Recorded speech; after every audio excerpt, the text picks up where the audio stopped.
তো বিয়ে করলে এই ধরনের মেয়েকে করবেন।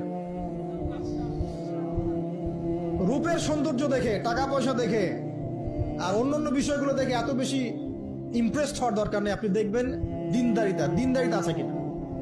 এবং দিনদারিতা কিন্তু শুধু বোরখার মধ্যেই থাকে না। আপনাকে কথা বলে প্রশ্ন উত্তরের মাধ্যমে পাত্রী দেখার সময় এগুলো যাচ করতে হবে। আপনাকে ওর মাকে দেখতে হবে, তার মা কেমন, কোন মায়ের সন্তান সে, তার মায়ের আকীদা কেমন, তার মা কেমনে চলাফেরা করে, ওর নানি কেমন, ওর পরিবারের সদস্যরা কেমন, এগুলো দেখে মেয়ে চুজ করবেন। এই যে নসিহতগুলো করছি, যারা আনম্যারিড, তোমার জন্য এগুলো শোনার চেয়ে বেশি দামি। এই ডিসিশনটা এত গুরুত্বপূর্ণ যে জীবনে যদি এটাতে ভুল করে ফেলেন কখনো, সারাটা জীবন আপনাকে এই বোঝা টানতে হবে।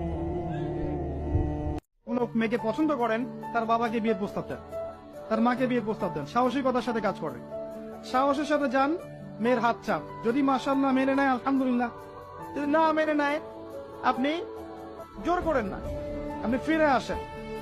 ফিরে এসে আল্লাহর কাছে ইস্তেখারা করেন, সিজদায় দোয়া করেন, আল্লাহকে বলেন রব্বানা হাব লানা মিন আজওয়াজিনা ওয়া যুররিয়াতিনা কুররাতা আয়ুন ওয়াজআলনা লিল মুত্তাকিনা ইমামা। আল্লাহ আপনাকে এমন উৎস থেকে রিজিক দিবেন ইনশাআল্লাহ আপনি কল্পনা করতে পারেন। আমরা আমাদের তরুণ ভাইদেরকে পরামর্শ দিব, দ্রুত বিয়ে করার চেষ্টা করেন। যদি না করতে পারেন কোনো কারণে, আল্লাহ পাক তাকদিরে না রাখেন, বেশি বেশি দোয়া করবেন। এই দোয়াটা করবেন যে রব্বানা হাব লানা মিন আজওয়াজিনা ওয়া যুররিয়াতিনা কুররাতা আয়ুন ওয়াজআলনা লিল মুত্তাকিনা ইমামা। খুব সূক্ষ্মতার সাথে যাচাই বাছাই না করে দিনদারিতে থাকলে বিয়ে করে নেন, অ্যাটলিস্ট আপনি একটা গার্ডিয়ান পাবেন।